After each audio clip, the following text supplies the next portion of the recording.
Merci d'être resté avec nous pour ce magazine Céninfo. Aujourd'hui, 2 sujets de vie quotidienne.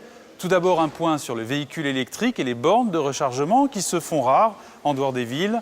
Le Sénat vient d'adopter un texte qui devrait faciliter leur implantation sur le domaine public. Mais avant, on parlera fiscalité locale et taxes d'enlèvement des ordures ménagères. Des sénateurs UMP voudraient moduler ces taxes en fonction du nombre d'occupants par logement. Concrètement, une famille paierait plus qu'une personne seule. Un système qui existait déjà sur les communes de moins de 5000 habitants. Explication avec Alexandre Raymond.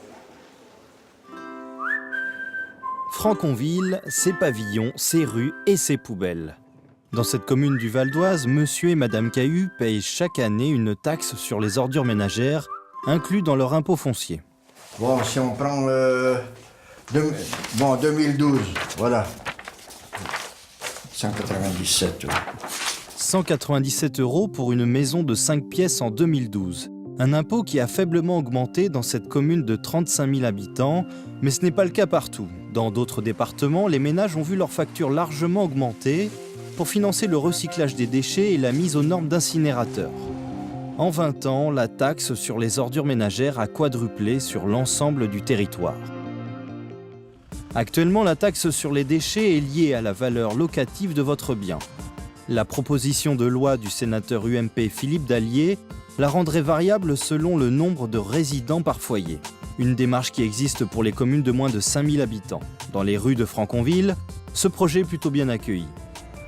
S'il y a une personne qui paye pour 60 mètres carrés 50 € de taxe qui est incluse dans la taxe d'habitation, il y a 20 personnes qui y habitent et puis qui produisent 20 fois plus, c'est tout à fait normal qu'on paye selon ce qu'on a produit.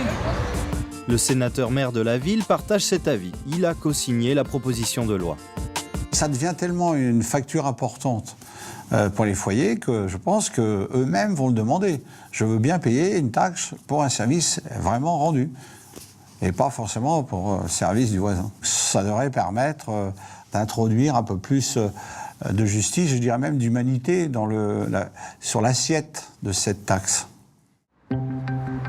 La commission des finances du Sénat doit encore examiner ce texte. Le Parti socialiste et l'UMP s'opposent sur le principe, mais tous deux veulent lier la taxe à la production de déchets des ménages tout en les sensibilisant sur le tri. En matière de communication, il n'y a qu'une communication qui vaille, c'est celle qu'on fait au plus près des citoyens. Ce qui nous permet d'obtenir de très bons résultats et d'intervenir là où on a un problème, un petit dérapage, intervenir chez l'habitant pour dire attention, ça ne va pas, vous triez mal, il faut améliorer les choses et dire pourquoi. Cette communication est la seule qui vaille. Pour moi, ça doit être un appel à l'éducation, mais long et moyen terme. On n'y arrivera pas du jour au lendemain.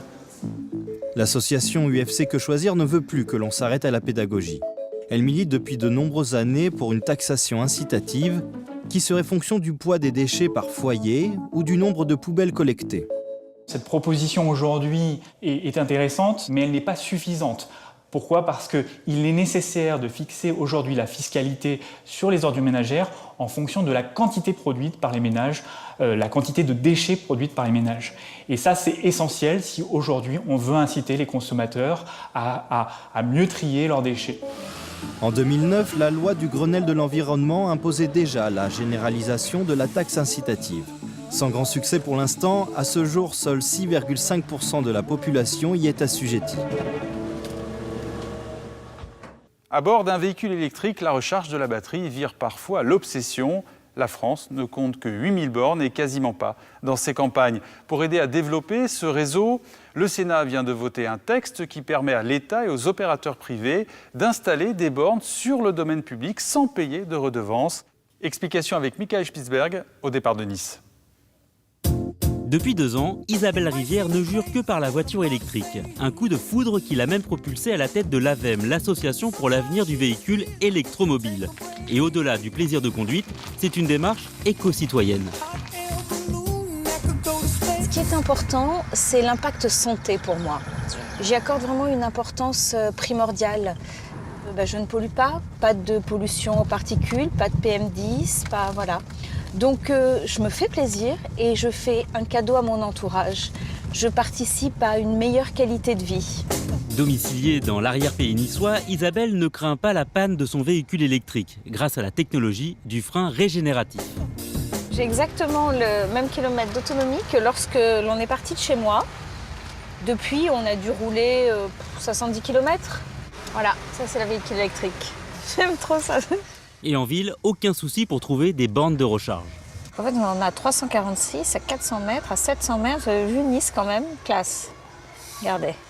Tous les 300 mètres, nous avons une borne. Extraordinaire, mais extraordinaire. Mais si au quotidien elle ne souffre d'aucun problème, pour les trajets plus longs, c'est une autre histoire, comme pour planifier ses vacances d'été en Bretagne.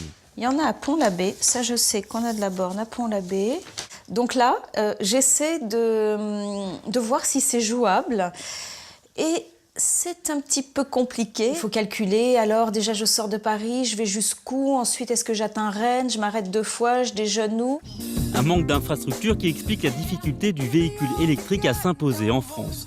Avec 33 000 véhicules en circulation, la part de l'électrique ne dépasse pas 0,5% du parc automobile français. Une goutte d'eau face aux 38 millions d'automobiles thermiques, dont 77% qui consomment du diesel. Pour répondre à ce défi industriel et de santé publique, une proposition de loi vient d'être votée au Sénat afin d'étendre le réseau de bornes électriques. Objectif, les faire passer de 8 000 actuellement à 16 000 d'ici la fin de l'année, en offrant la possibilité aux opérateurs privés d'occuper le domaine public. Une décision saluée par l'association Respire, dédiée à l'amélioration de la qualité de l'air. Alors le déploiement des bornes électriques, c'est une bonne chose parce que en ce qui concerne la qualité de l'air, si on devait retenir une chose, c'est les particules fines en ce moment qui posent beaucoup de problèmes.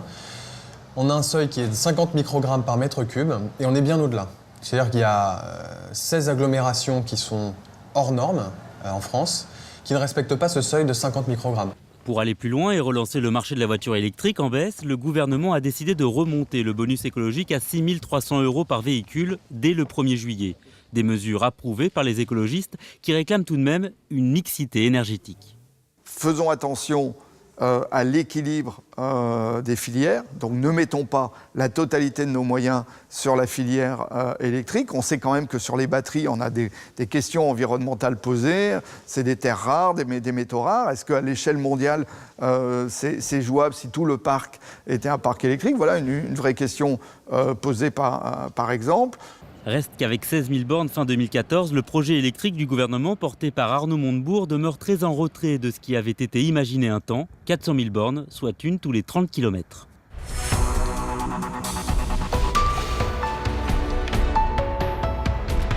Et maintenant, ce livre de Juan Reynaldo Sanchez, La vie cachée de Fidel Castro chez Lafon.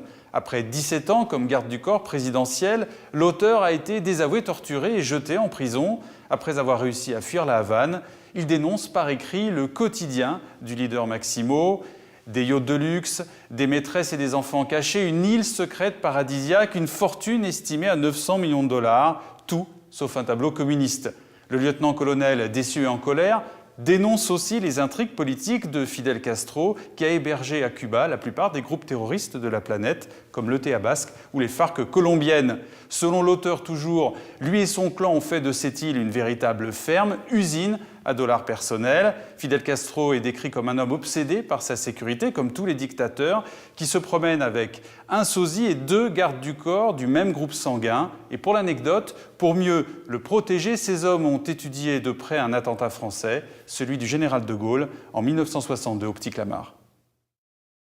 On arrive au terme de notre rendez-vous. Merci de l'avoir suivi. Pour le Sénat, on se retrouve jeudi prochain en direct 14h55 pour les questions au gouvernement.